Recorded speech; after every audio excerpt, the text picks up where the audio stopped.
Hello my dear friends, कैसे हैं सब लोग। Once again welcome back to our channel Genius Classes. और मैं विपुल शर्मा स्वागत करता हूं आपका अपने चैनल जीनियस क्लासेस पर। और आज मैं आपके लिए बिजनेस इकोनॉमिक्स के अंदर आज मैं आपके लिए लेकर के आया हूं प्रोडक्शन पॉसिबिलिटी कर्व। आज मैं आपको सिखाने वाला हूं पीपीसी के बारे में। तो मैं चाहूँगा आप लोग फटाफट से ज्वाइन कर लें क्लास को।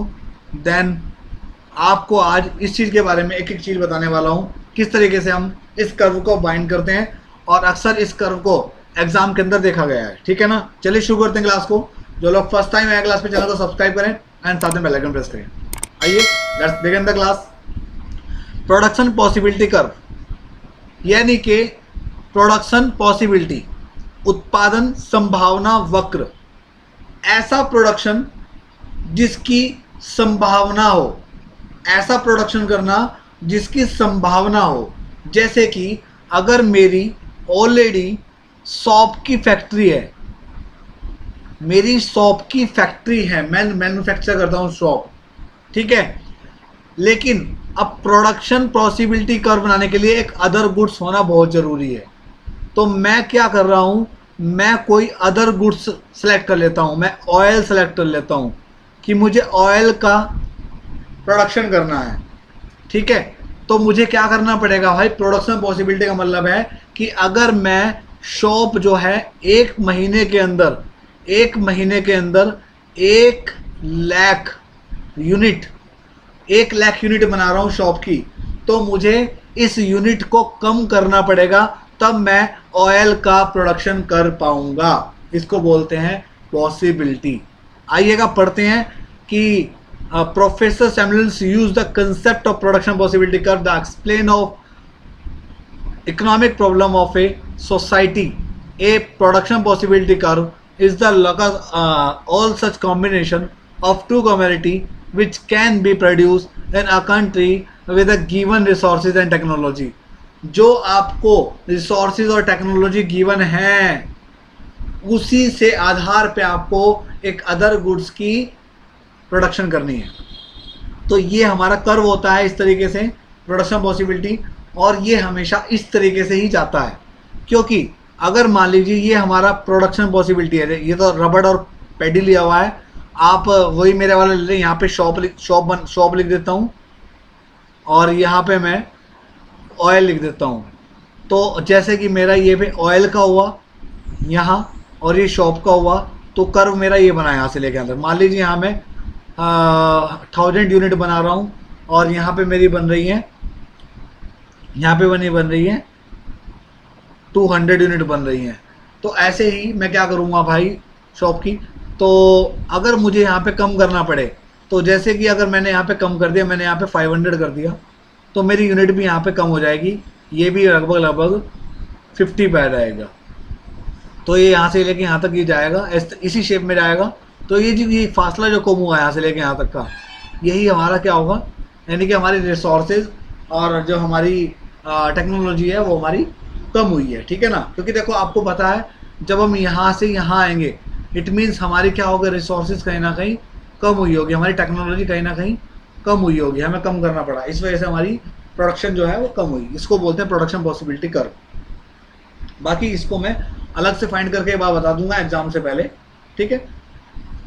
अब इसके बारे में जैसे कि लिमिटेड रिसोर्सेज आता है, जैसे अभी बताया ना मैंने आपको, अगर आपके पास लिमिटेड रिसोर्सेज होंगे तो सिंपल सी बात है भाई, आपकी यूनिट कम बननी है। रिसोर्सेज बढ़ेंगी तो ऑब्वियसली बात है यूनिट बढ़ेंगी, लेकिन लिमिटेड रिसोर्सेज होंगी और 2 प्रोडक्शन होगी तो फिर तो कम होगा नहीं होगा। मान लीजिए आपके पास 100 लेबर हैं, मैंने बताया ना आपको, आपके पास 100 लेबर हैं और आप ओनली शॉप बना रहे, तो ज़्यादा क्वान्टिटी बनेगी। लेकिन आप शॉप के साथ साथ आप ऑयल भी बना रहे हो उसी लेबर से, तो सीधी सी बात है प्रोडक्शन कम होगी नहीं होगी।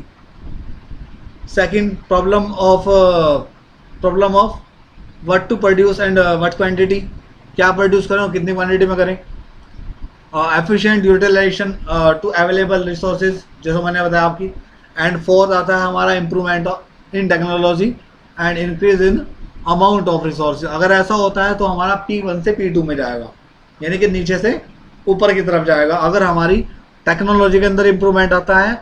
और increase in the amount of resources, अगर हमारी ज़रूरतों की जो धनराशि है उसमें इंक्रीजमेंट मिलता है। नेक्स्ट आता है भाई हमारा अपॉर्चुनिटी कॉस्ट, अपॉर्चुनिटी कॉस्ट को हम बोलते हैं अवसर लागत, सबको पता है अवसर लागत। अब मैं आपको सीधे से फाइंड कर दूं, अवसर का मतलब खुद ही समझ होंगे, कोई भी अगर किसी को अपॉर्चुनिटी मिलती है मीन्स अवसर मिलता है तो उसे अपॉर्चुनिटी कॉस्ट ही बोलते हैं। जैसे कि इसको पढ़ते हैं, opportunity cost is the value of alternative organs in order to have something alive. This value is unique for each individual. You may for instance forgive ice cream in order to have mashed potato. For you the mashed potato have a greater value than dessert, but you can always change your mind in the future because there may be some instance when the mashed potato are just not as attractive as the ice cream. आपके पास आलूओं की जो numbers हैं वो ज़्यादा हैं और आपके पास अवसर लागत आती है कि भाई 1,00,000 यूनिट आइसक्रीम बनवानी है आप लोगों से, आपके पास अपॉर्चुनिटी आई है, आप इसको देख करके अपना फ्यूचर डिसाइड कर सकते हैं।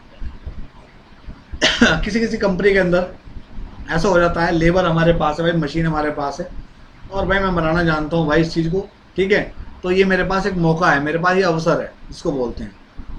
पढ़ भी सकते हो आप इसके बारे में। The opportunity cost is individual decision, therefore the determined by his or her needs, wants, time और रिसोर्सेज, ठीक है।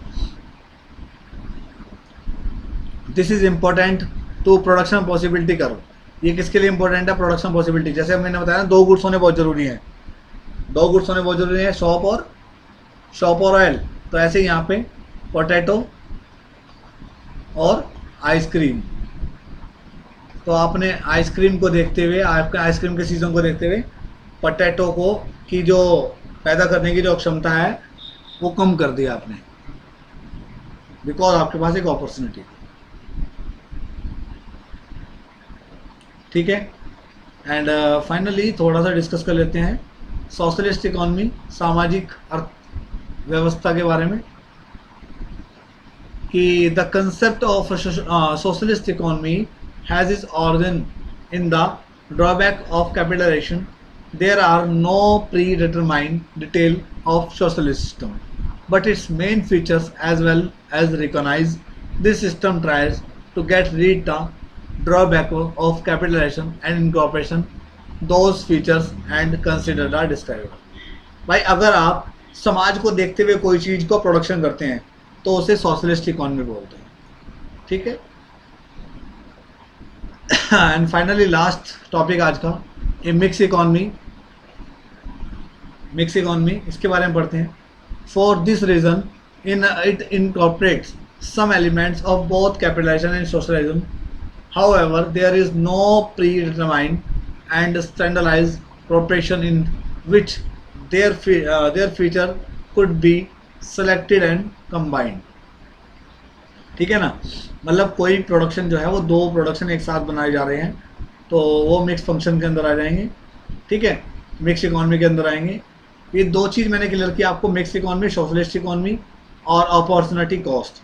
एंड साथ में फर्स्ट टाइम मैंने स्टार्टिंग में आपको क्लियर किया जो हमारा आता है प्रोडक्शन पॉसिबिलिटी कर्व, जो बहुत इंपॉर्टेंट है आपके एग्जाम के लिए। अपॉर्चुनिटी कॉस्ट बहुत इंपॉर्टेंट है, दोनों ही मोस्ट इंपॉर्टेंट है आपके एग्जाम के लिए, ठीक है। तो आई होप आपको बेटर और बढ़िया समझ में आया होगा। प्रोडक्शन पॉसिबिलिटी कर्व की बात है अगर, तो मैं आपको इसको अलग से लास्ट टाइम जब रिवीजन चलेगा तो रिवीजन में आपको इसकी क्लास दे दूंगा अलग से। मेरे पास फिलहाल कोई क्वेश्चन नहीं है ना, तो बुक से कोई क्वेश्चन उठा लूँगा आपके लिए और बढ़िया तरीके से दोबारा से एक रिवीजन क्लास दे देंगे जब रिवीजन चलेगा, ठीक है। तो परेशान होने की कोई ज़रूरत नहीं है, फिलहाल आपको सिर्फ कंसेप्ट क्लियर कराने वाली बात है कि कंसेप्ट कैसे करना है और किस तरीके से आपको वहाँ पे ग्राफिकल डिज़ाइन बना करके आपको काम करके आना है। आपको क्लास अच्छी लगी तो लाइक जरूर करें, शेयर जरूर करें, कमेंट जरूर करें एंड साथ ही अगर आपने चैनल को सब्सक्राइब नहीं किया तो सब्सक्राइब जरूर करें। मुझसे बात करनी है, कोई क्वेरी है आपकी तो आप टेलीग्राम ग्रुप ज्वाइन कर सकते हैं, टेलीग्राम ग्रुप का जो लिंक है वो डिस्क्रिप्शन में पड़ा हुआ है। थैंक यू सो मच बच्चों, bye, take care, have a nice day.